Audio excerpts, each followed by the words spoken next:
मेरा नाम सिमरन है। जो लोग मेरे चैनल को सब्सक्राइब करेंगे मैं उनको डायरेक्ट अपना व्हाट्सएप नंबर दूंगी। मैं दालिया हूँ। अभी मैं शादीशुदा हूँ।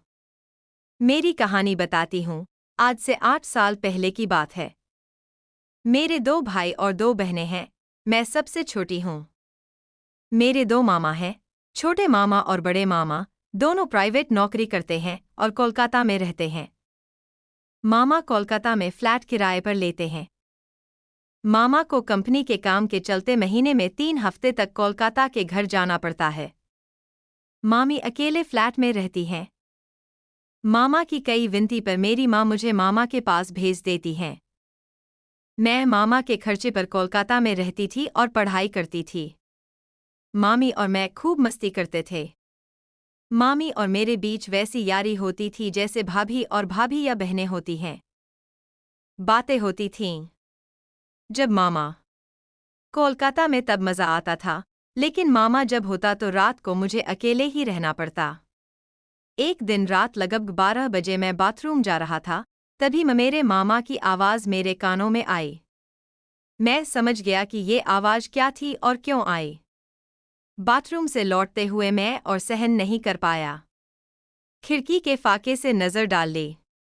शुरुआत में मुझे बुरा लगा। मैं क्या कर रहा हूँ? क्या ये ठीक है? मन में कई सवाल उठे, लेकिन मैं ध्यान नहीं दिया और कमरे के अंदर देखा। कमरे के अंदर देखते ही मेरे दिल में कुछ धड़कन तेज हो गई। कमरे की रोशनी थोड़ी मंद थी, फिर भी साफ दिख रहा था कि मामा और मामी दोनों ही एक दूसरे से गले जुड़े हुए थे।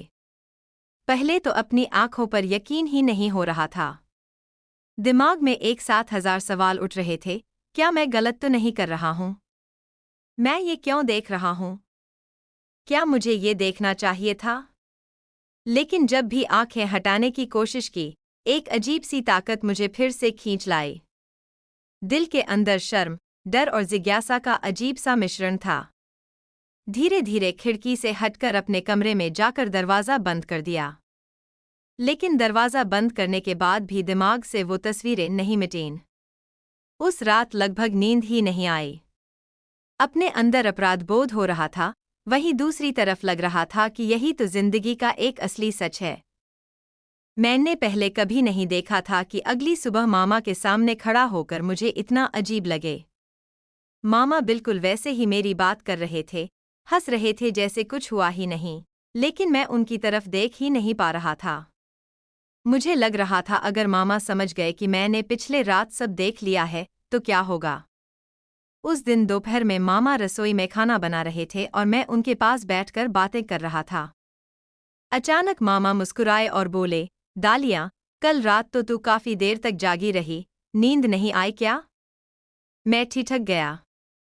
उनकी आंखों के कोने में कोई अजीब रहस्यमय नजर थी।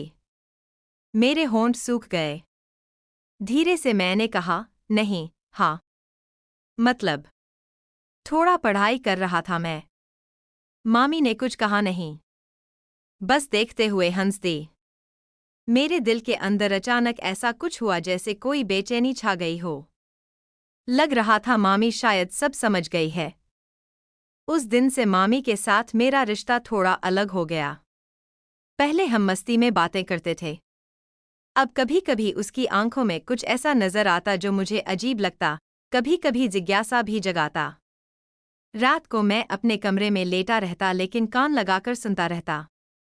हर आवाज पर लगता जैसे मैं उस खिड़की के सामने खड़ा हूं।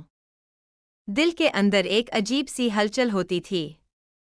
कुछ दिन बाद एक रात अचानक बाथरूम जाने के लिए फिर से वो आवाज कानों में आई। अब मैं खुद को रोक नहीं पाया।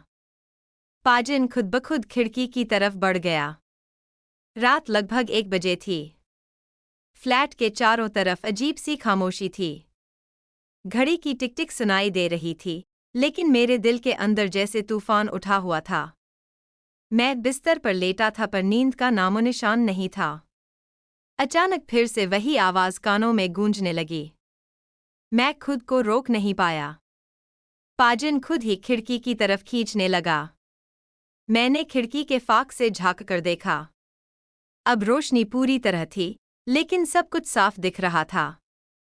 मामी और मामा दोनों पास ही बैठे थे, जैसे कि एक दूसरे के कोई मुझसे गले लग गया। मेरे सीने के अंदर कुछ अजीब सा हलचल होने लगी। हाथ पैर ठंडे पड़ने लगे, पर मेरी नजरें हट नहीं पा रही थीं। ऐसा लग रहा था जैसे मैं किसी रहस्यमयी दुनिया में पहुंच गया हूं, जहां मेरा कोई अधिकार नहीं है। अचानक मामा की नजरें थोड़ी सी तरफ मुड़ी।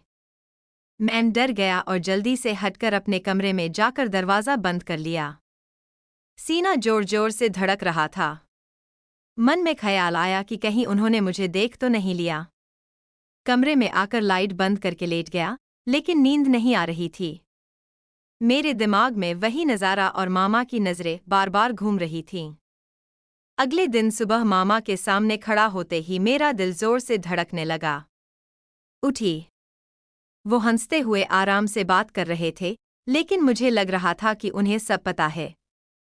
मैं कल रात क्या किया, उन्होंने समझ लिया था। दोपहर में मामी फिर से रसोई में मुझे बुलाया।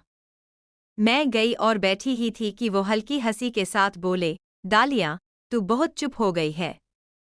कुछ छुपा रही है क्या? मैं ठिठक गई। उनकी आंखों में एक अजीब सी रहस्यमयी चमक थी। मेरे होंठ सूख गए। मैंने कहा, नहीं, कुछ नहीं। मामी थोड़ी मुस्कुराई और देखते रह गईं। फिर खाना बनाने में मन लगाया। लेकिन वो हंसी मेरे दिल के अंदर एक अजीब सी बेचैनी छोड़ गई। उसी रात कुछ अजीब हुआ। बाथरूम में पानी लाने के लिए जाके देखा तो कॉरिडोर बिल्कुल अंधेरा था। अचानक पीछे से कोई आवाज आई, दालिया घी। मैं डर के पीछे मुड़ा तो अंधेरे में मामा खड़े थे। वो रात कुछ अजीब सी थी, चुप्पी थी छाई हुई। बाहर सड़क पर एक भी गाड़ी नहीं चल रही थी। फ्लैट के अंदर सिर्फ पंखे की घूमने की आवाज और बीच बीच में दीवार की घड़ी की टिक टिक सुनाई दे रही थी। मैं कॉरिडोर में खड़ा पानी भर रहा था, तभी पीछे से वही आवाज आई, दालिया खी। ये आवाज सुनकर मेरा दिल जोर से धड़कने लगा। हाथ में जो जग था वो लगभग गिर ही गया। धीरे धीरे मुड़कर देखा तो अंधेरे में मामा खड़े थे। उनका चेहरा कम रोशनी में धुंधला था, लेकिन उनकी आंखों की नज़र साफ दिख रही थी। साफ समझ में आ रहा था। मैंने कापा की गर्दन पर हाथ रखकर कहा, जी मामा।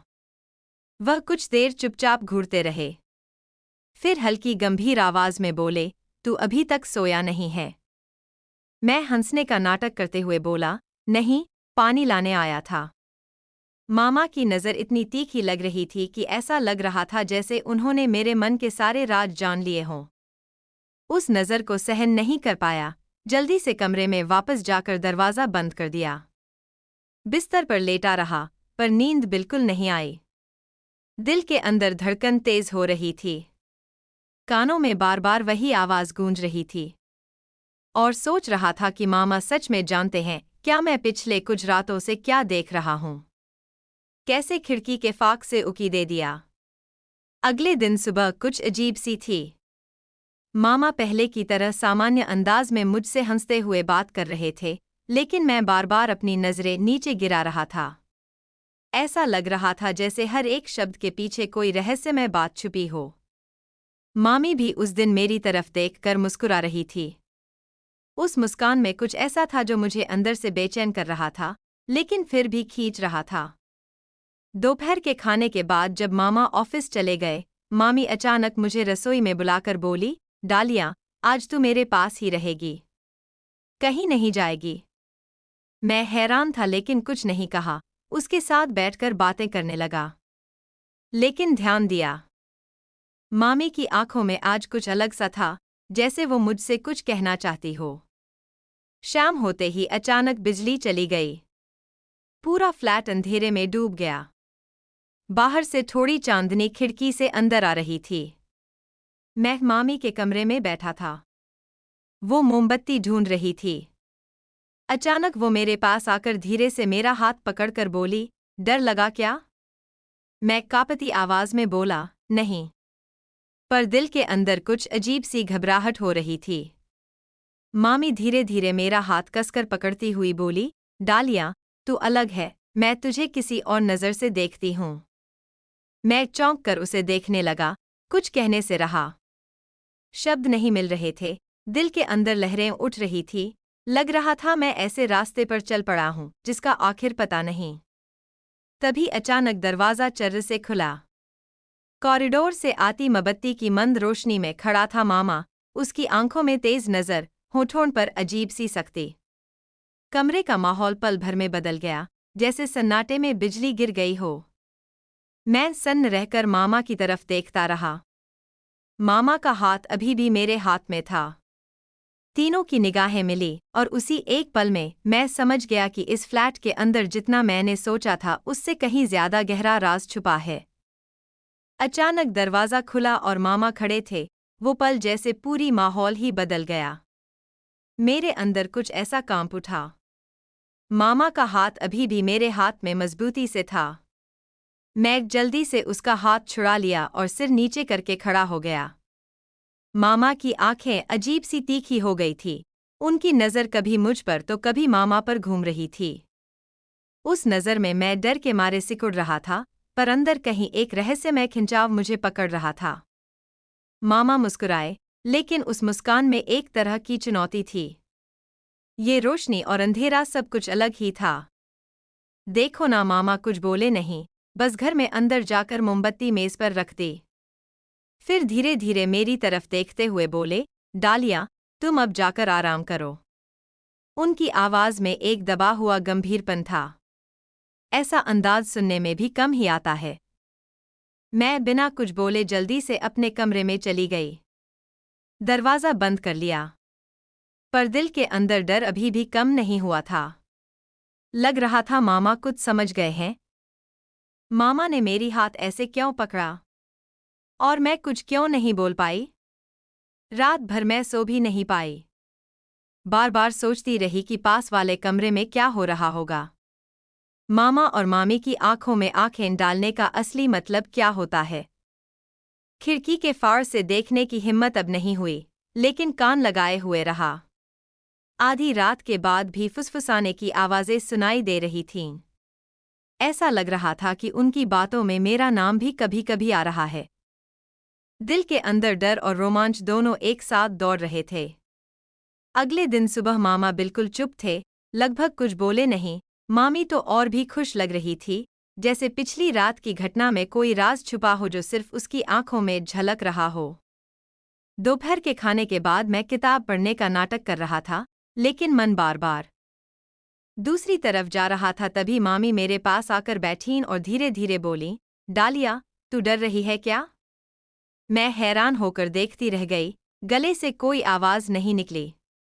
मामी फिर मुस्कुराईं और बोलीं, डरने की कोई बात नहीं, मैं तुझसे प्यार करती हूँ। मेरा शरीर कांप उठा, जैसे कोई अदृश्य आग मेरे चारों ओर घेर ले रही हो। उस शाम मामा फिर देर से लौटे।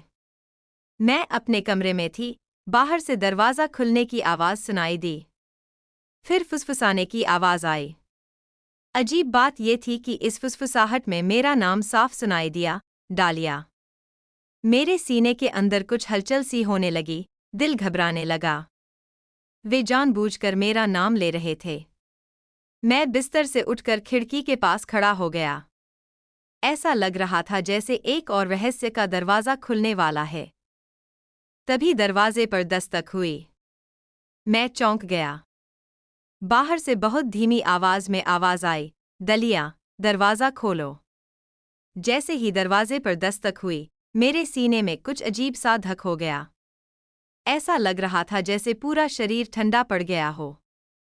बाहर वाली आवाज़ फिर से धीमी आवाज़ में बोली, दलिया। मैं एक पल के लिए सोच में पड़ गया, दरवाज़ा खोलूं या नहीं।